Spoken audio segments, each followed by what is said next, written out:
சனி பகவான் வந்து கும்பராசிலேருந்து மீன ராசிக்கு திருக்கணித பஞ்சாங்கப்படி இந்த திருக்கணிதம் வாக்கியம் இது மாதிரி வந்து நிறையா ஒரு இது ஓடிண்டே இருக்கு.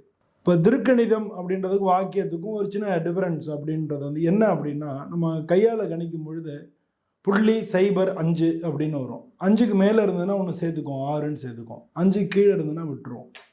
ஸோ இது ஹியூமன் எரர்னு பேர். அதனால் கையால் கணிக்கக்கூடிய இந்த வாக்கிய பஞ்சாங்கத்தில் அந்த எரர் கொஞ்சம் வரும்.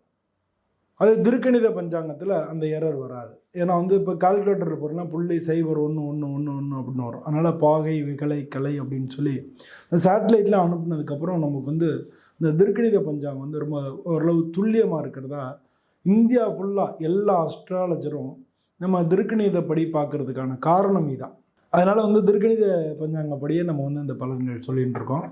இந்த திருக்கணித பஞ்சாங்கப்படி சனி பகவான் வந்து மார்ச் மாதம் 29ஆம் தேதி பயிற்சி ஆகிறார்.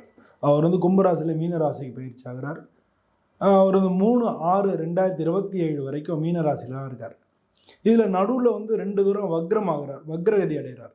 அது 2025 ஜூலை மாதத்துலேருந்து நவம்பர் மாதம் வரைக்கும் வக்ரம் ஆகிறார். அது மாதிரி 2026 ஜூலை மாதத்துலேருந்து டிசம்பர் மாதம் வரைக்கும் வக்ரகதி அடைகிறார். இதான் வந்து இந்த சனி பகவானுடைய ட்ராவல். இவர் வந்து என்னென்னா அந்த இதில் இருக்க புரட்டாதி நட்சத்திரத்தில் 5ஆம் மாதம் வரைக்கும் இருக்கார். அப்புறம் உத்திரட்டாதி நட்சத்திரத்துக்கு மாறிடுறார்.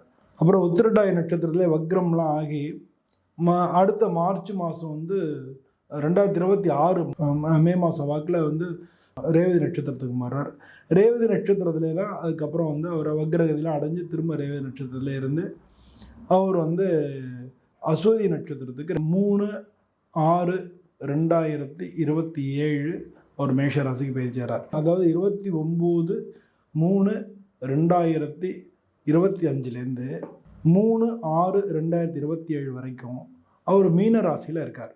இந்த நட்சத்திரங்களில் புரட்டாதி, உத்திரட்டாதி, ரேவதி இந்த நட்சத்திரங்களில் அவர் பயணிக்கிறார். ஸோ இதனால் வந்து இந்த சனி பகவானோட பயிற்சியும் அவர் பயணிக்கக்கூடிய அந்த ராசியும் அந்த நட்சத்திரங்கள்னால ஒவ்வொரு ராசிக்கும் எந்த மாதிரியான பலன் நடக்கிறது அப்படின்றத நம்ம பார்க்க போகிறோம்.